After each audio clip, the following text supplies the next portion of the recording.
Welcome, my name's Doctor Warrick Bishop. I'm a cardiologist, I'm an author and a keynote speaker. I'm CEO of the Healthy Heart Network. I'm all about trying to help people live as well as possible for as long as possible. Heart disease is huge in Australia. Every 20 minutes someone suffers a heart attack. Most of these could probably have been avoided if only we knew what to do. This podcast is all about helping you understand blood pressure, weight, cholesterol for better health. If you enjoy this podcast, I would be honoured for a 5-star review. You can share it with your family and friends. It may well save someone you love. Hi, my name's Dr. Warrick Bishop and welcome to my podcast and videocast station. I really do appreciate you tuning in, and I really do hope that I'm able to share information that you find valuable, informative, and that helps you on your own health journey. Look, I found 2 papers that I'd like to touch on and share today. The first of those papers is in regard to slowing down aging and understanding aging a little bit better. The other one is about red wine. Well, it turns out both these topics are close to my heart. I am getting older all the time, and I'm very interested, perhaps for selfish reasons, in ways that we might understand aging better, improve our health span, and improve our quality of life for as long as possible. The other, of course, is I do enjoy a glass of wine and do, in fact, have a cellar. So let's start off with the aging article. By way of background, probably the most significant paper to start this process off came out in 2013 and was published in Cell, a journal, a scientific journal in that space. And that article in 2013 really notated some of the molecular indicators that are important in trying to assess aging in mammals.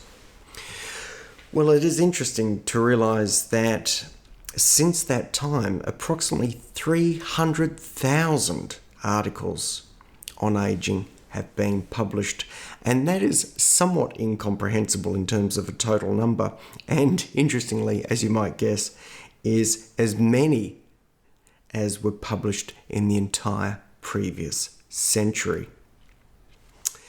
So lots of work has been done, some of it on humans, but the vast bulk on mice. What has been pointed to is a number of primary causes of aging, and they centre around such things as genomic instability, so this is breakdown of your DNA, shortening of telomeres, these are the proteins that extend from the end of your DNA, epigenetic alterations, these are things that happen around or outside of the DNA, and an imbalance between protein synthesis and degradation, really sort of suggesting that synthesis or creation, production of protein, things to keep our body together, is offset against the breakdown. So this particular article really makes mention that at the moment, in our current state, dietary intervention is probably the easiest way for us to be looking at trying to impact people when it comes to slowing down aging. And believe it or not, the Mediterranean diet gets a flag in this particular article. Eating nuts, particularly walnuts, almonds, is associated with less dyslipidemia. Diet rich in fibre, less colonic digestive pathologies.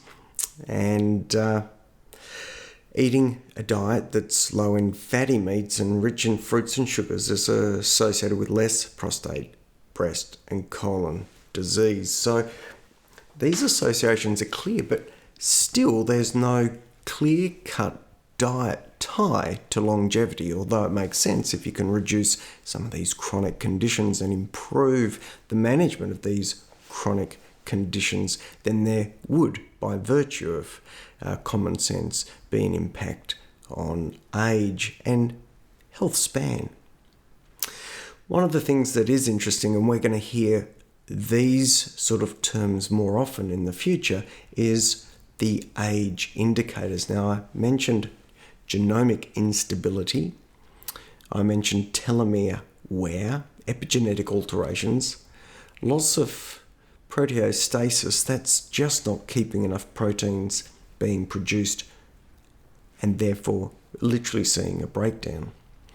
One of the other things is macroautophagy or inactivated macroautophagy. And autophagy is in reference to the body gobbling up cells that are pretty well no longer functional.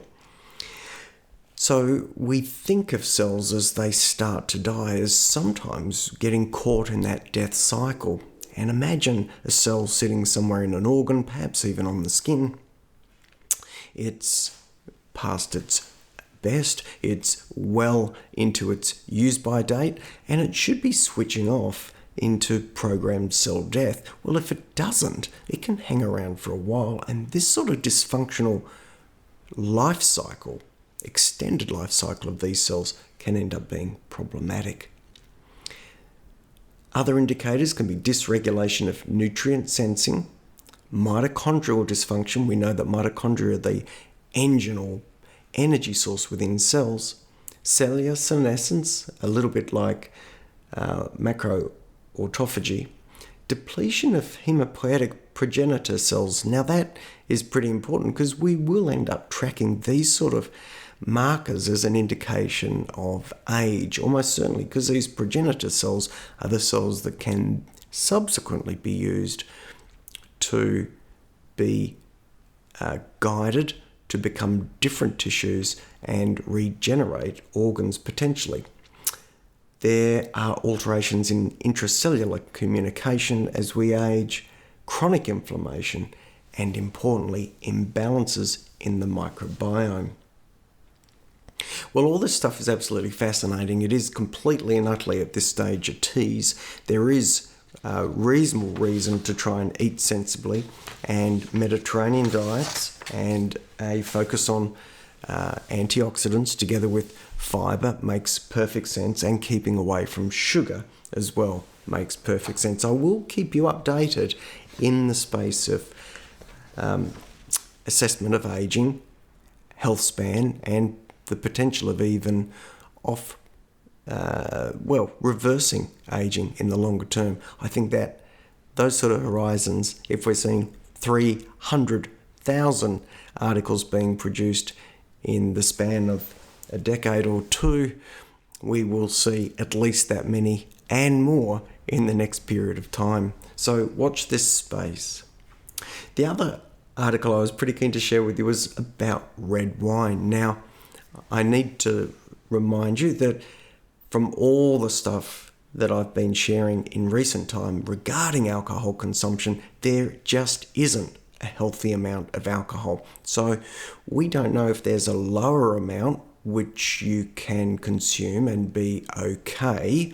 However, we know that there is no amount of alcohol that will clearly offer you some sort of benefit. Well, interestingly, a research group in Brazil were trying to find out if we could find an argument for recommending that people do enjoy a glass of wine. So in recent time, around about the beginning of this year, in the American Journal of Clinical Nutrition, there was a paper published called the Wine Flora Study. And the flora in this particular situation was not about flowers that you'd purchase at a shop. It was about gut flora. Well, this particular study took 42 men, average age of about 60 years of age, all of them with documented coronary artery disease, and they were subject to two 3-week interventions. In one of those interventions, the participants consumed 250 mils of red wine per day. The red wine sample had an alcohol content of 12.75%. Turns out that the Brazilian Wine Institute produced and supplied the red wine, a 2014 Merlot, bottled in August 2016, specifically for the study, which is nice, isn't it? The second intervention involved alcohol abstention. So each intervention was preceded by 2 weeks washout, and because certain foods could interfere with the results, the participants were instructed not to consume, obviously, alcoholic beverages, but such things as fermented foods like yogurt, kombucha, soy, kefir, sauerkraut, and so on. And this is so it didn't muck around with the gut flora. Synthetic prebiotics like inulin, fibre, dairy, polyphenols like grapes, grape juice, etc., cranberries, strawberries, and probiotics were also all kept out of the diet so that there weren't any confounders. At each intervention, the gut microbiota, so the bugs within the gut, were analysed using an RNA sequencing technique. So that meant that the actual bug and the number of those bugs could be determined using RNA markers, which is pretty clever and allowed identification of the species. They also not just checked the gut, so stool samples for that RNA sequencing, but they also checked the blood, looking at the metabolome, the plasma metabolome. So that was a way of looking at the proteins that were within the blood of these individuals, and they used liquid chromatography to evaluate what was in the serum, together with mass spectrometry. Together with a mass spectrometer to analyse this information.